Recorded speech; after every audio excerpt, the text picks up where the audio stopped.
சாப்பாட்டில இந்த வாசனைக்காக, தாளிப்புக்காக மட்டும் யூஸ் பண்ணுவோம். அப்புறம் எடுத்து ஓரமா போட்டுடுவோம்.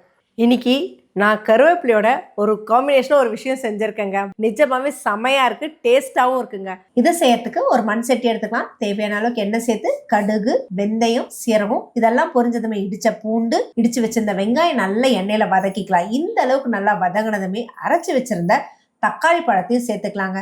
தக்காளி பழத்துல எண்ணெய் நல்லா பிரிஞ்சு வரணும். இது கூடவே உப்பு, 2 டேபிள் ஸ்பூன் குழம்பு மிளகாத்தூள், 1 டேபிள் ஸ்பூன் மல்லித்தூள், கொஞ்சமா மஞ்சப்பொடி. இது எல்லாத்தையும் பச்சை வாடை போற அளவுக்கு நல்லா வதக்கிட்டு நறுக்கி வச்சிருந்த வாழைக்காய் துண்டுகளையும் அதுல சேர்த்துடலாம். நல்லா மசாலா வர பெரட்டி கொஞ்சமா தண்ணி ஊத்திடலாங்க. இந்த குழம்போட மெயின் டிஷ்ஷே இந்த பொடி தாங்க.